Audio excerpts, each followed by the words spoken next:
I'm Janice Buck. Actual name is Janice Adele Veronica Bonaguro Buck. And then I added Sinclair because it sounds nicer. I never did that officially. I live in Portland because Nathan went to college out here, and we were able to see what a beautiful place Oregon was and decided to stay here. Anything you want to share about how the name Sinclair got added into the mix? Sure. When I moved up to Wisconsin after leaving Chicago and my husband, or he left us, I went out with my lady friends and they said, are you going to keep the name Buck? And my one lady friend's, her name was Sinclair. So I just said, I'd like to be Janice Sinclair, heavy on the sin. I love that. I'd love to talk a little bit about my grandparents, your parents, okay, Nell and JB, and about your own grandma, Adelgiza.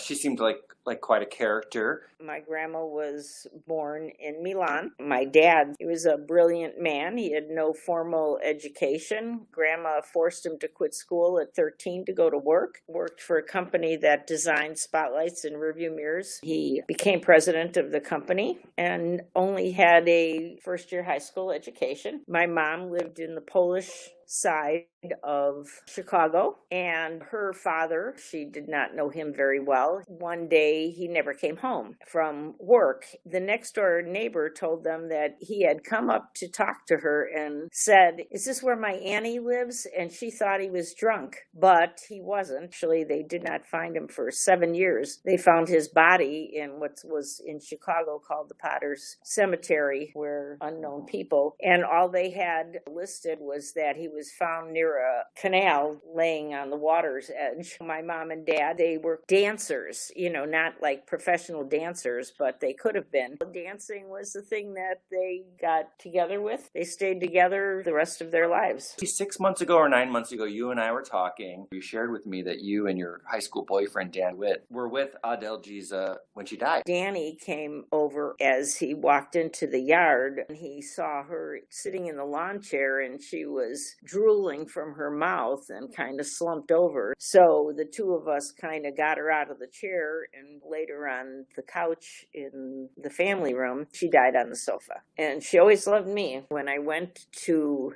the chair and she was out there all kind of slumped, and I leaned over and she said, this is how she spoke. She said, take me into the house, Dolly. I'm going to die. Those were her words. We have a new addition in our lives these last couple of years, Oben Ellis Buck, my nephew and your grandson. I'm just curious if you always wanted to have grandchildren. I could either take or leave grandchildren. Now that he's here, I think he's the most unique, beautiful, interesting child in the world. When I think of you, I often think of our trips, whether that's day trips, camping trips. Find myself coming back to when you took Jordan, Aaron, and me camping along the Wisconsin River, when we traveled to the Grand Canyon in the Badlands. One of my very favorite memories of you, for a multitude of reasons, is when we went camping after you and Dad got divorced. I was about 13, Jordan was probably 10 or 11, Aaron was 7 or 8, and you decided to be a total badass and take us canoeing along the Wisconsin River and camp along the river for a few days. From campground to campground, campsite to campsite on the beaches.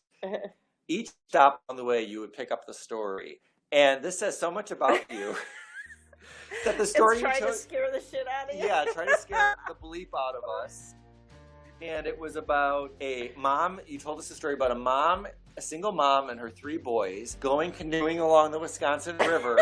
And as they were canoeing, a group of hillbilly serial killer torturers from down the row style started stalking mom and her boys along the Wisconsin River. The mom and the boys went to battle against them and finally took them all out. We begged you to keep telling us more every stop along the way. I want to thank you for that.